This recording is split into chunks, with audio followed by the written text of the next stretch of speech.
Life during communism in Albania was a constant struggle for survival, and every day felt like living under a shadow. We are always angry, always watched, always afraid to speak honestly. I was arrested simply for saying the truth.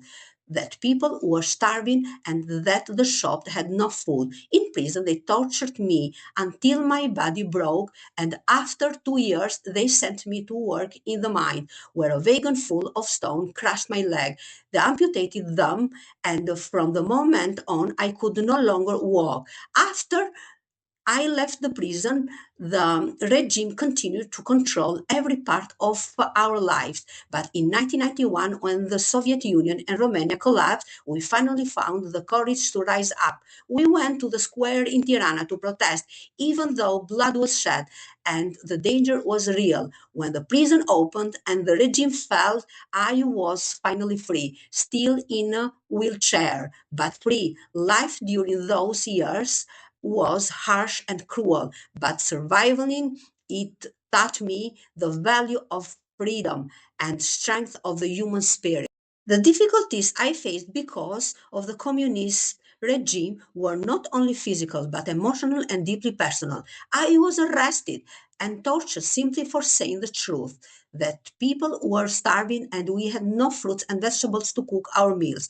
For that small act of honesty, they beat me, imprisoned me, and later sent me to the mine, where the accident crushed my legs and left me in a wheelchair for the rest of my life. But the suffering did not end with me. My family was persecuted too.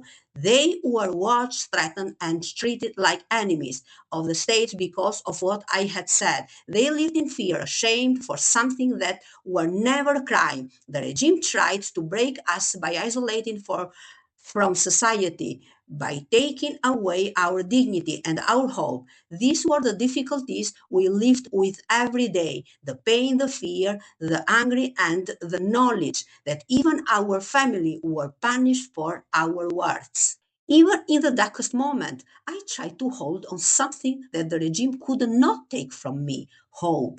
I told myself that one day I would be free again, and then I would write a book to show the world what life was really like under persecution, in prison and in the mines. That dreams kept me alive. I imagined the day when I could speak openly, when no one could silence me for telling the truth. I also found small ways to keep my spirit alive, remembering my family, thinking about the meals we used to share, or imagine a future where Albanian would finally be free.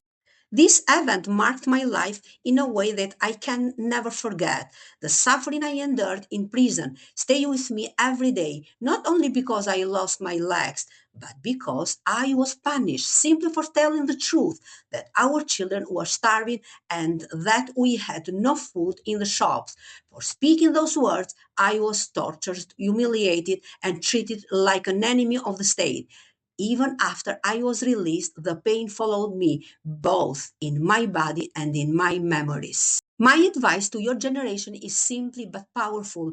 Always fight for the truth and never sell your value for money or comfort. I suffered because I spoke honestly, but I would do it again because truth is the foundation of a just society. Love each other, support each other, and create an environment where everyone can express their ideas freely without fear. Only then can a country grow and avoid repeating the mistakes of the past. Remember that we all deserve better freedom, dignity, and the chance to build a future with hope. We are all children of God, and He wants us to live in peace, to be healthy, and to prosper. Hold on to your principles, protect your freedom, and use your voice to build a world where no one has to suffer what my generations endured.